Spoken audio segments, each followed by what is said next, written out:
आजवर तुम्ही सासरकडच्या मंडळींसमोर डोक्यावर पदर घेणाऱ्या अनेक मुली आणि महिला पाहिल्या असतील, पण कधी कुठल्या देवीने आपल्या सासरकडचे लोक समोर आलेत म्हणून डोक्यावर पदर घेतल्याचं तुम्ही ऐकलंय का? नाही ना? मग मी सांगतो, पण त्याआधी कट टू कटला फॉलो करायला विसरू नका.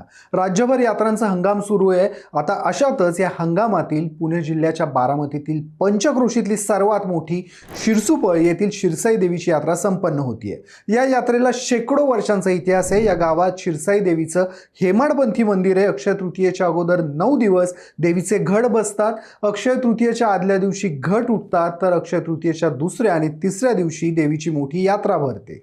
या यात्रेला पंचक्रोशीसह आजूबाजूच्या तालुक्यांमधून मोठ्या प्रमाणात भाविक येतात, आपले नवस फेडतात. या गावाचं वैशिष्ट्य म्हणजे या गावात असणारी माकडे. या गावांमध्ये हजारोंच्या संख्येनं माकडं आहेत. ही माकडं देवीनं गावाच्या रक्षणासाठी गावात ठेवली तशी गावकऱ्यांची श्रद्धा आहे. म्हणूनच गावातल्या शेतकऱ्यांच्या उत्पन्नातला पहिला वाटा या माकडांना दिला जातो. यात्रेच्या दिवशी देवीची पालखी ग्रामप्रदक्षिणेला निघते. या देवीच्या बाबतीत 2 आख्यायिका आहेत. एक म्हणजे पौराणिक आणि दुसरी म्हणजे लोककथा. पौराणिक कथेनुसार ही देवी रेणुका देवीचा अवतार आहे, तर लोककथेनुसार या देवीचं माहेर रावणगाव जवळ असून सुप्याजवळ असणाऱ्या खैरेवाडीत तिचं लग्न लावून दिलं होतं. लग्न झाल्यावर तिचा संसार अगदी सुरळीत चालला होता. मात्र एकदा देवीच्या सासऱ्यांनी शेतात काम करणाऱ्या बैलांना आणि कष्टकऱ्यांना भाकरी घेऊन यायला देवीला सांगितलं. देवी सासऱ्यांच्या आदेशानुसार तशी आलीही, पण तिनं 5च भाकरी आणि 5च वैरणीच्या पेंड्या आणलेल्या, मात्र त्या संपत नव्हत्या. त्यावेळी सासऱ्यानं हा काय जादू टोण्याचा प्रकार म्हणून सुनेला तिच्या माहेरी नेऊन सोडायचं ठरवलं. तिच्या माहेरी नेऊन सोडत असतानाच्या मार्गावर देवी जांभळं खात होती.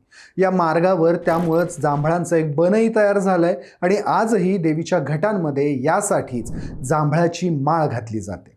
शिरसुपळ गावात आल्यावर ही देवी पाणी पिण्याच्या निमित्तानं विहिरीमध्ये गेली आणि तिथंच गुप्त झाली.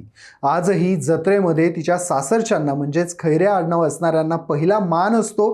त्यांनी नैवेद्य दाखवल्यानंतरच गावची यात्रा सुरू होते. आजही भाविकांचं मानणं आहे की ज्यावेळी खैऱ्यांची माणसं देवीला मान द्यायला येतात, त्यावेळी देवीच्या मूर्तीवरचा पदर हा वरती सरकून डोक्यावर येतो. या यात्रेत रावणगावहून यात्रेच्या दिवशी प्रतिकात्मक राक्षस आणून गावकरी त्याचं दहन करतात. यावेळी मोठ्या प्रमाणात आतिषबाजी होती आणि आईसाहेबांच्या नावानं हा परिसर दुमदमून जातो. तुम्ही कधी या यात्रेला गेलाय का आणि इथल्या माकडांना खाऊ घातले का? मला कमेंटमध्ये आवर्जून सांगा.